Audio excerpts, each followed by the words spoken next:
Bonjour tout le monde, c'est Ismaël Merighetti, bienvenue dans Studio 41, c'est votre émission musicale, on vous accompagne même en ce jour férié ou semi-férié, moi j'ai rien compris à ce jour. Mais parce que c'est la journée solidarité. Voilà, il y a des gens qui travaillent, d'autres qui travaillent pas, je comprends rien, en tout cas nous on est là et j'espère que vous allez bien et que vous avez passé un bon week-end, on va vous accompagner, on est ensemble pendant 2 heures avec toujours un programme de qualité, il y aura des nouveautés soigneusement sélectionnées par nous, des classiques également soigneusement sélectionnés par nous et un invité qu'on vous présente dans un instant.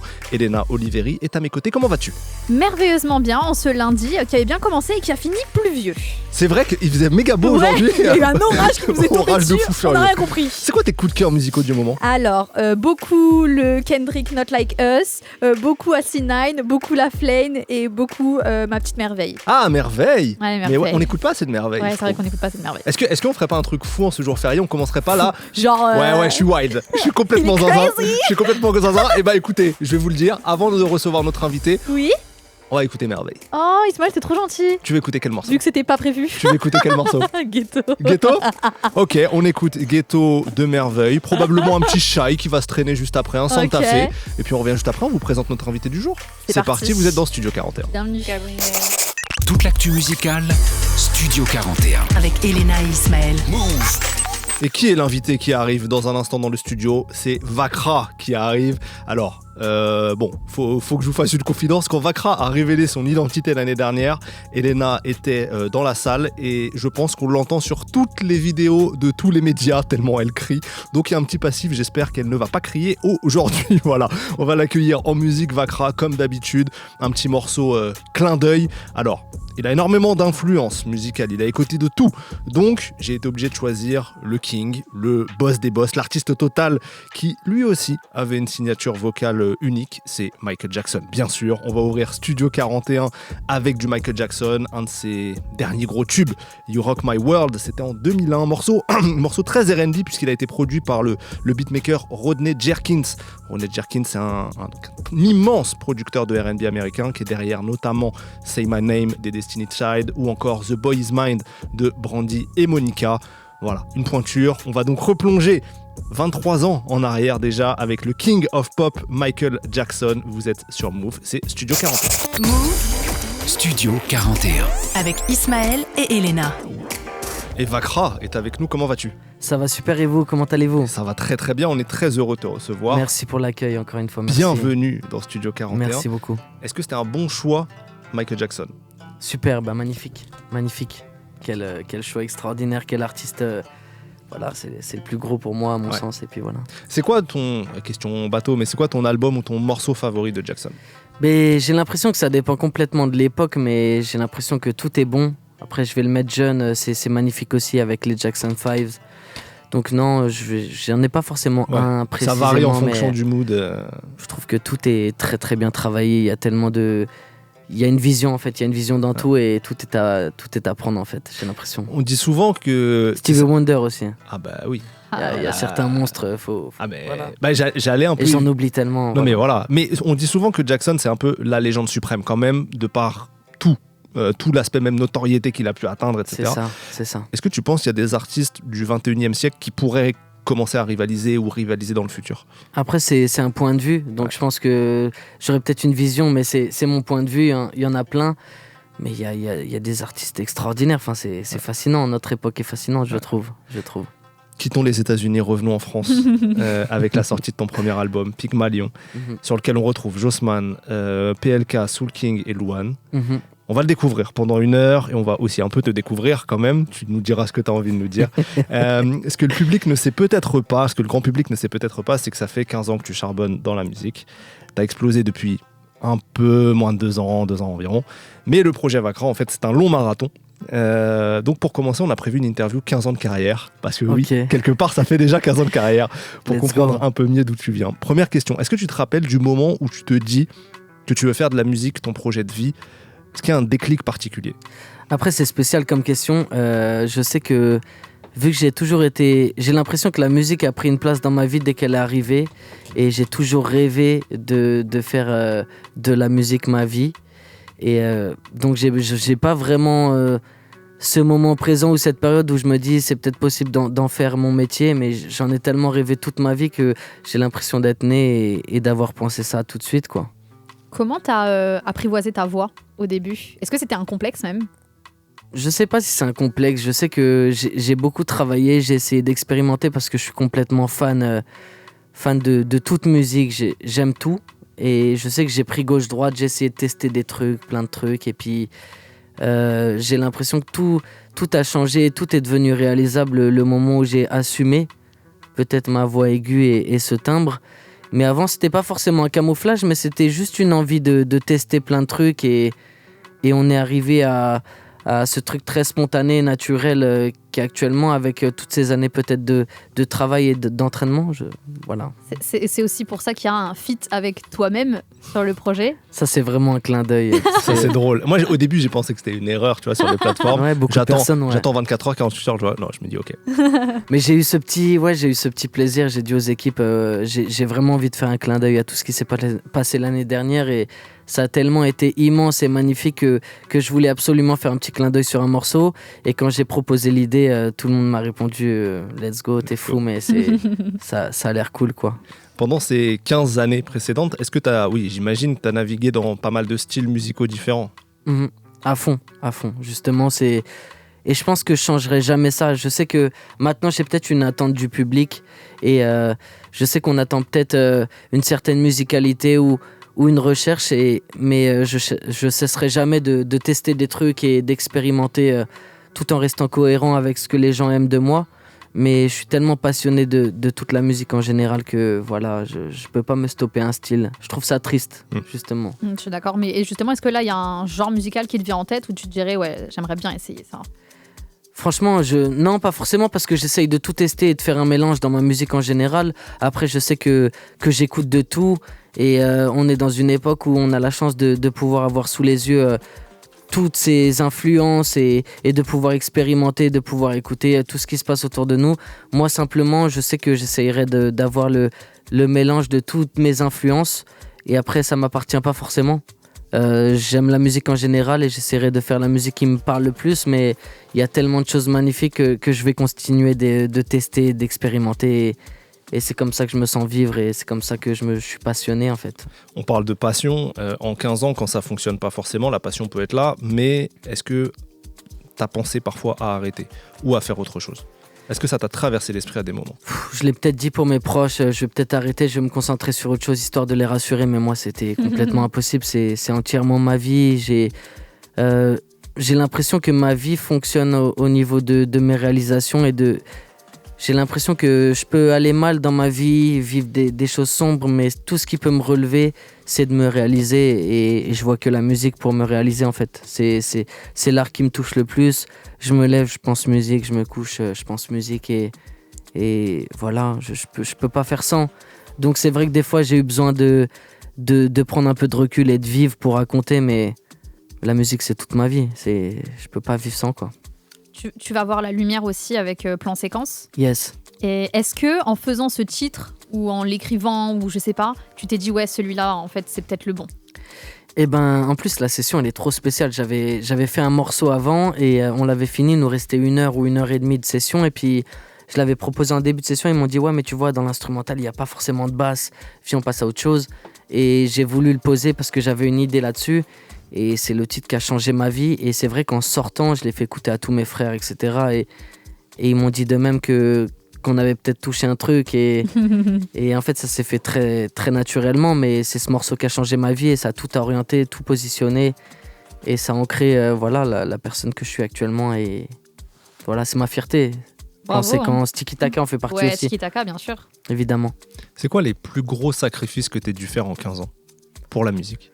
Le sacrifice, j'ai l'impression que le plus gros sacrifice, c'est moi-même. C'est parce qu'on évolue tous différemment et je sais que tout consacrer dans sa passion, c'est pas forcément évoluer personnellement parce qu'on est forcément dans un tunnel quand on est dans sa passion. Et je pense que le plus gros sacrifice, c'est de pas évoluer personnellement, peut-être. T'as l'impression d'être passé à côté de certaines choses?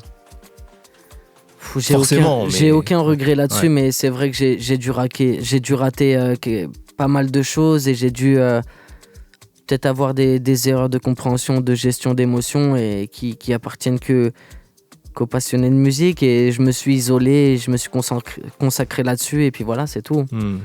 Est-ce qu'avec le recul maintenant, tu comprends ou tu as peut-être analysé pourquoi avant ça marchait pas forcément, commercialement j'entends, et pourquoi à un moment donné ça a pris?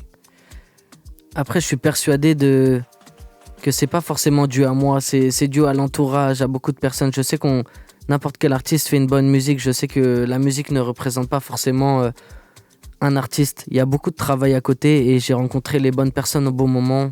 Tout est dû aux rencontres, à notre positionnement, à la façon de croire au projet, de s'entendre. Et je sais que rien n'est dû à moi. Je sais que je peux proposer une bonne musique, mais c'est tellement de paramètres la musique que voilà, le but c'est de rencontrer les bonnes personnes au bon moment et puis de partager la même vision. Et généralement ça va plus loin quand on est tout seul, on va pas forcément au même endroit. Et voilà, c'est pas dû à moi. Je sais que j'ai une bonne musique, mais j'ai tellement des bonnes personnes qui m'entourent, qui changent ma vie que je pourrais pas m'attribuer ce mérite forcément à 100%. Quand tu dis des bonnes personnes, juste c'est quoi? C'est un label? C'est ce genre d'entourage dont tu parles? Ben, je pense qu'on pouvait faire de la bonne musique sans être entouré des personnes qui m'entourent au niveau du label, au niveau de la maison de disques, mais toute cette vision, elle est réalisable avec eux. Et je sais que ces personnes m'apportent tout cet équilibre que j'ai dans ma vie quotidienne, et que ce soit avec Galatée ou beaucoup de choses. C'est tellement un équilibre important pour toute cette évolution que voilà. Mais je pense qu'on peut faire de la musique sans tout ça. Et après, je sais que j'étais comme un artisan boulanger qui est dans une impasse et j'ai rencontré les très bonnes personnes qui m'ont mis dans un angle et qui ont fait écouter ma musique et l'ont vendue, et ça m'appartient pas. Je remercie toutes les personnes qui m'entourent, toutes ces équipes, mes deux labels, la maison de disques. Voilà, il y a rien de magique. Je suis très très bien entouré et c'est extraordinaire. Si tu pouvais changer un événement de ces 15 dernières années, musicalement, sur ta carrière, tu changerais quoi? Je vois pas forcément. En fait, vu la finalité de me retrouver face à vous, de me retrouver face au public, j'ai pas vraiment de choses à changer. Je trouve tout extraordinaire. Je découvre de jour en jour. Je vois pas une chose à modifier. Très bien. Non, je vois pas de choses à modifier. Je suis désolé. T'as raison. Ouais. J'avais posé une question, mais je pense que tu y as répondu entre les lignes. Yes. Dans les moments de doute, est-ce qu'il y avait quelque chose qui te permettait d'y croire ou de t'accrocher? J'ai l'impression que c'est la passion, en vrai.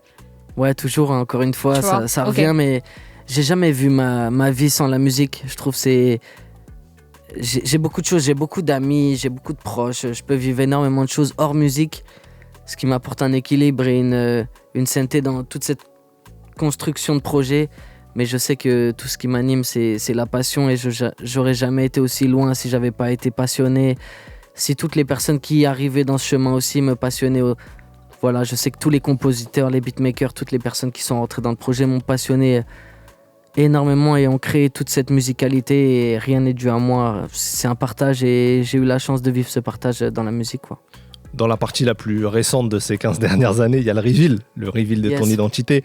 Alors tu l'as expliqué déjà, tu n'avais pas forcément la volonté d'être mystérieux au départ ou de te cacher, ça s'est fait un peu selon les circonstances. Mais comme avec tes premiers tubes, tu t'étais pas montré, il y a eu un petit suspense sur ton identité, même ton genre, on va dire. L'année dernière, lors de la release party de ton projet Galatée, il y a eu ce reveal, tu t'es montré. Yes. J'aimerais savoir comment toi, tu as vécu ce moment, très personnellement. Est-ce que tu appréhendais de montrer ton visage? Et comment ça s'est passé pour toi, dans ta tête, quoi? Alors, est-ce que j'ai appréhendé? Je vais dire non, parce qu'en fait... moi, tout ce calcul-là, je ne l'ai pas vraiment eu. Je sais que je faisais juste de la musique et je me suis toujours dit la musique, c'est le plus important, et c'est ce qu'on a développé avec toutes les équipes.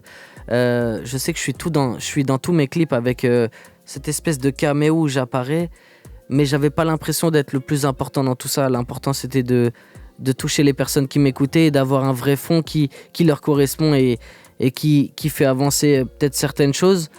Mais après, le but du reveal, c'était vraiment d'annoncer aussi l'album et toute la tournée, de rencontrer le public. Et ça s'est fait très naturellement avec les équipes, ça a été très spontané. Mais j'avais pas forcément de stress ni d'attente là-dessus. Je sais que je peux déplaire à certaines personnes, plaire à d'autres. Je m'en veux si je vous déplais. Je m'en veux pas si vous m'aimez. Et j'aime toutes les personnes qui écoutent notre musique, mais ça m'appartient pas forcément. Et je sais qu'il faut demander aux personnes si ça leur plaît ou pas, l'avancée des choses, quoi. Mais je sais que moi, personnellement, ça a été une période magnifique et c'était vu qu'on arrive avec le premier projet, c'était le moment aussi de se découvrir parce qu'on découvrait aussi les personnes qui nous écoutaient et tout était fluide et simplement.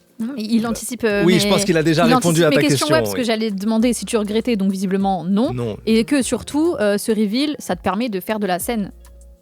Exactement, en fait, il y avait vraiment cette découverte du Galaté Tour et je devais absolument rencontrer les gens et ça s'est fait très naturellement. Après ce regret, je pense que à l'heure actuelle, j'ai un public très bienveillant qui me permet de vivre ma vie, de pouvoir continuer de vivre ces instants magnifiques, de me promener avec ma mère, d'aller au marché, de vivre avec mes proches. Le jour où tout ça s'arrête, j'aurai pas forcément de regrets, mais c'est vrai qu'une partie de notre vie change, mais ça nous appartient pas. Et je sais que pour l'instant, j'ai le privilège de pouvoir vivre ce que je veux vivre, de faire la musique que je veux composer, d'être aussi bien entouré. Pour l'instant, pourvu que tout continue de la même manière, quoi. J'ai lu quelque part que tu disais que tout était écrit pour la suite de ton point de vue. Yes. Sous-entendu, tu avais un peu prépensé ton développement. Tu vois. C'est un peu ce que m'avait raconté Damso à l'époque. Il m'avait dit que quand il n'était pas du tout encore connu, il avait un peu tout son schéma d'album, etc. La thématique, les structures et tout. Est-ce que c'est ça que tu veux dire par tout est écrit pour la suite ? Après, j'ai du mal parce qu'on est toujours là à dire oui, ils font les génies, ils se positionnent. Moi, je dirais juste que j'ai une vision du début et de mon apogée et j'aimerais m'y tenir. Pour l'instant, rien n'est prévu. Je sais que la vie m'apporte beaucoup de découvertes tous les jours, mais je sais que j'ai une vision de ma musique où, une fois arrivé à un but, j'aurais peut-être pas forcément de choses à raconter. Pour moi, le principal dans ma musique, c'est que je dois vivre pour raconter quelque chose. Et je suis pas encore à l'apogée, mais je m'y dirige. Et après, je me concentrerai sur autre chose parce que la musique est tellement vaste, il y a tellement de choses à expérimenter que voilà, j'ai pas mal de visions des trucs, mais je vais pas faire le génie. J'ai prévu tout mon truc, non. J'avance tous les jours, je découvre tous les jours. Et puis, le public aussi change tous les jours, donc il faut s'adapter, il faut essayer de leur plaire le plus longtemps possible. Pour moi, le but de toute ma musique, c'est de parler et de rentrer dans le cœur des gens. Le jour où je sens que ma personne ne le permet plus, je prendrai peut-être du recul et j'aurai autre chose à faire dans la musique. En fait, tu as un point final et Exactement. Le chemin pour y arriver, par contre, tu te laisses... Voilà, exactement. J'ai un point final, mais je sais que je peux prendre différents chemins pour arriver à ce but. Mais j'ai mes attentes et je sais que je privatiserai toujours ma santé mentale et tout ce qui se passe dans ma vie personnelle avant même cette musique, parce que ça se ressentirait tellement musicalement que ça pourrait me jouer des tours, je pense. Tu veux gratter une info de plus, Elena, sur ça ou pas ? Je voulais savoir c'est quoi la finalité. Non, il va pas te dire c'est quoi l'apogée. Ouais, donc il me le dira pas. Mais est-ce que tu t'es, je sais pas moi, imaginé sur combien de temps ça allait durer tout ça ? Je me suis imaginé, mais après je vais pas forcément le dire aujourd'hui, mais je sais que la vie va m'apporter beaucoup de choses, beaucoup de découvertes et ça fera partie de ma musique. Et je pense qu'à mon âge, je suis dans une période où ça va évoluer et je raconterai aussi mon évolution dans tout ça. Mais je sais que ma musique est très personnelle. On me demande souvent est-ce que tu parles de toi, mais ma musique est très personnelle. Et quand j'aurai plus grand chose à raconter, je vois pas pourquoi je continuerai de faire de la musique. Voilà. On va rester un peu dans les confidences, Vakra, avec le morceau du même nom, logiquement un excellent feat avec PLK. On l'écoute tout de suite et on revient discuter juste après. Vakra, PLK sur Move, c'est parti. Toute l'actu musicale, Studio 41. Avec Elena et Ismaël. Move. Pygmalion, premier album de Vakra, disponible depuis ce vendredi. On le découvre pendant 1 heure dans Studio 41 et il est l'heure de l'interview studio. Alors, tu nous as dit que tu vivais entièrement pour la musique. J'aimerais qu'on s'intéresse un peu aux coulisses de la création. Comment tu donnes vie à cette passion dans les studios. Première question à la fois vaste et précise. Comment ça se passe concrètement une session studio de Vakra ? Alors, c'est tellement bizarre que... Moi, je vais dire une chose, ma méthode, je pense, c'est de ne pas en avoir. Je ne sais jamais ce que je vais rentrer en studio. Je sais qu'on demande aux compositeurs de nous rejoindre et on travaille ensemble, mais j'écris jamais. J'écris jamais en dehors du studio, j'écris jamais au studio. Je rentre 2 phrases, je sors, on rigole, on change des trucs, je retourne faire 4 phrases, 5 phrases. Je n'ai pas forcément de méthode, c'est très spécial. Au feeling. Au feeling. Et là, par exemple, pour donner une anecdote, on était à la fin du projet, on m'a demandé de rendre tous les écrits. Ouais. pour rendre tous les textes et tout, et j'avais aucun texte dans mon téléphone. Il fallait réécouter les bandes, quoi. Ouais, en fait. je suis même pas sûr que c'est fait à l'heure actuelle et je dois le rendre. Je crois qu'on m'a demandé ce matin de valider pas mal de paroles, mais ouais, j'écris pas forcément. En fait. Et est-ce que cette méthode, qui n'en est pas vraiment une, mais bon, cette manière de faire, est-ce qu'elle se fait vite ou est-ce que tu es du genre, voilà, tu vas prendre 3 jours ou je sais pas combien de temps pour faire un morceau? Non, il y a des il y a des morceaux qui sont très très très fluides, très spontanés. Il y a d'autres morceaux qui demandent beaucoup plus de travail, de fond, de composition, de remise en question du morceau, de mix, de retour sur le mix. En fait, il n'y a pas forcément de méthode. Il y a des morceaux très rapides, comme il y a des morceaux où on se prend plus la tête et on essaye d'aller chercher plus un fond. Mais moi, en studio, personnellement, quand je rentre dans la cabine, si ça devient trop compliqué, si on est trop dans une démarche de fond, ça se voit direct que je suis pas bien, ça va pas être bon et voilà. Et je sais que par exemple pour le projet, on travaille des morceaux de Pygmalion depuis Galatée. Et pour Galatée, je crois qu'il y a 20 titres avec les éditions de l'album en édition limitée. J'ai dû en faire 23 ou 24, je supprime pas grand chose. Ouais. Et en dehors de la composition d'album, je suis pas en studio, c'est pas forcément un truc qui me fait... J'ai rien à faire en studio si j'ai rien à raconter. J'ai essayé de temps en temps de forcer, mais c'est tellement pas mon truc, J'allais te demander comment tu fais. Quoi. Ouais, mais c'est ça, j'allais te demander comment tu fais quand t'as des pannes d'inspi, juste tu fais pas en fait. Enfin... non, je prends je prends un ticket de TGV ou je prends l'avion et j'essaye de partir et de vivre quelque chose de différent et généralement on revient avec quelque chose de différent. Mais sinon quand j'ai rien à dire, j'ai essayé 2-3 fois d'aller en session histoire de dire ouais j'aime trop la musique, faut y aller. C'est pas bon du tout, ça finit on écoute de la musique d'autres artistes et c'est trop bien, mais c'est pas forcément la démarche d'album quoi. Comment tu valides un son, tu vois, quand t'as terminé de produire quelque chose, comment tu te dis ok, est-ce qu'il y a des gens autour de toi est-ce que t'as besoin de l'avis des autres, est-ce que je sais pas, il y a souvent des artistes qui nous disent ouais moi je vais en voiture, je le mets et je roule pendant 3 heures et je vois si ça me plaît, tu vois. Il y a des deux hein. Après je sais que moi j'ai vraiment confiance en la vision des personnes qui m'entourent. Et souvent, c'est eux qui me disent on tient un truc différent dans ce morceau. Après, comment le positionner dans toute cette ordre généalogique, je sais pas. Mais je sais que moi, dans tout le projet, il y a une personne qui a fait partie intégrante de ma direction artistique, c'est Nahir.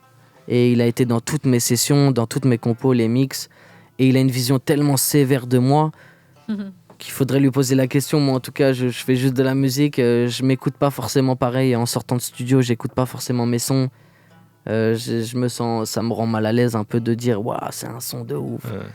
Ouais, c'est pas mon truc, mais je sais que la vision de mon producteur, enfin de mes producteurs, de Nahir ont une grande importance parce que ils ont peut-être un point de vue différent du mien et moi c'est purement artistique et c'est une vibes quoi.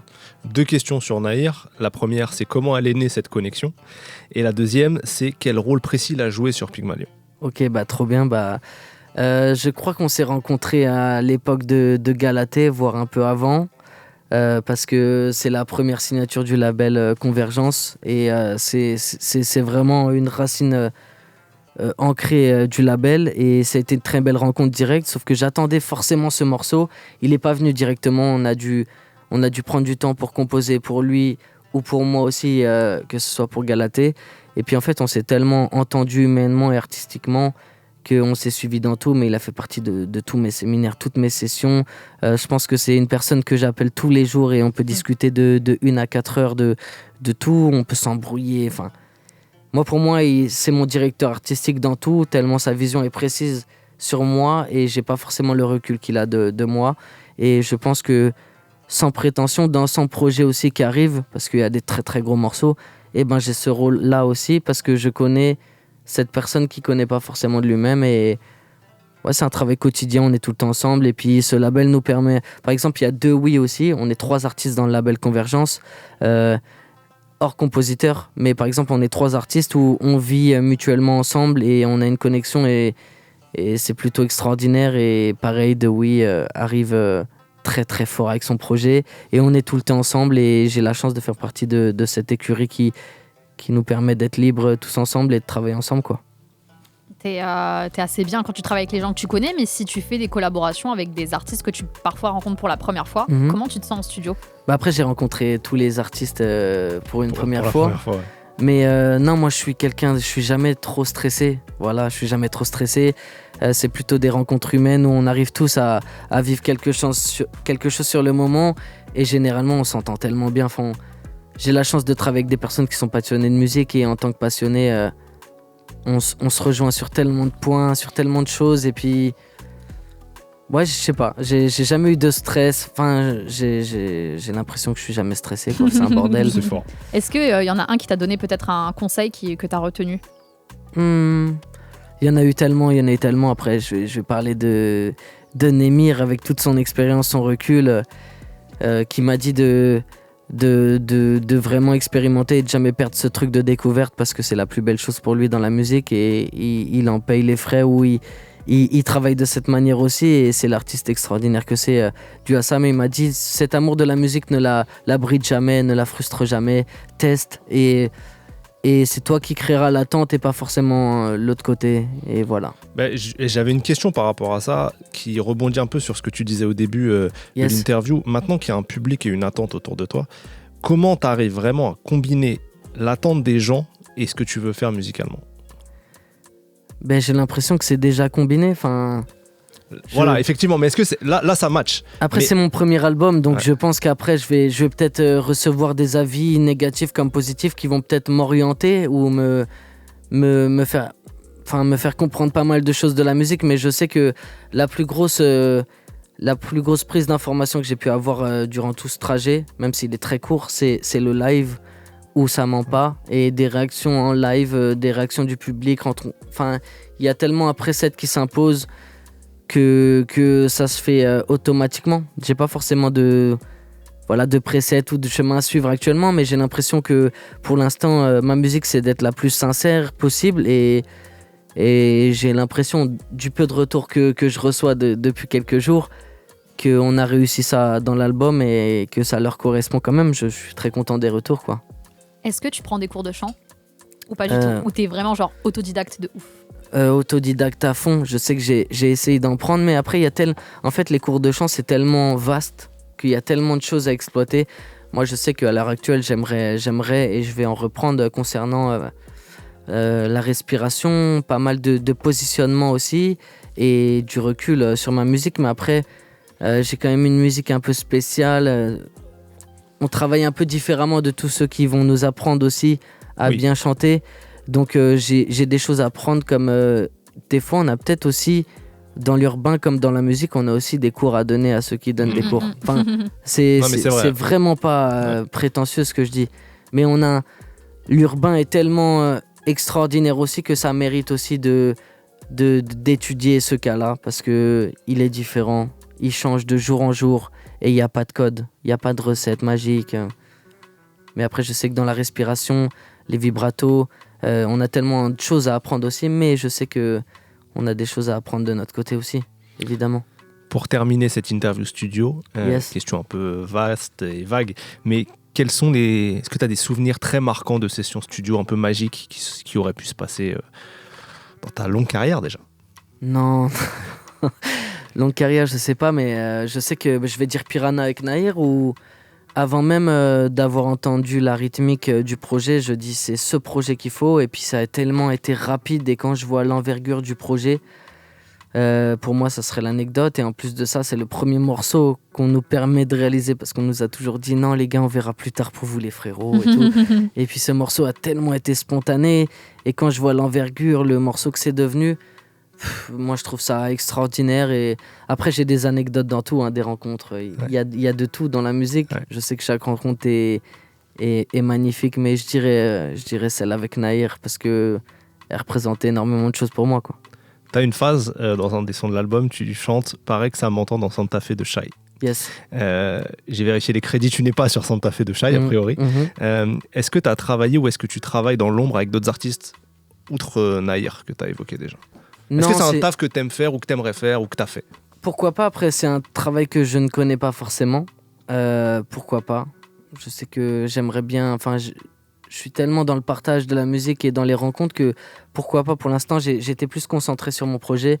Et concernant la phrase, c'est tellement d'amour et de clin d'œil envers Shai que je me devais de lui faire un petit poutou, quoi, simplement.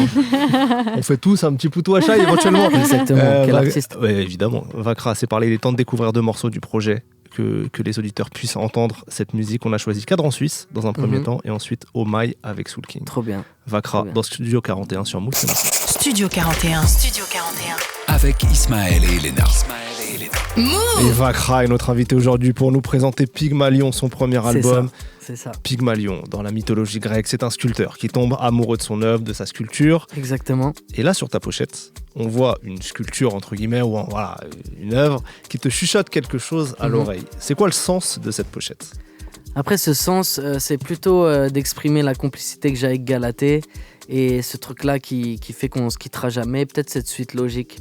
Après, je sais que, par exemple, la mythologie est un très beau tableau de tout ce que je voulais symboliser dans tout ça. Par exemple, Galatée, je pense que c'est ma première œuvre sans prétention.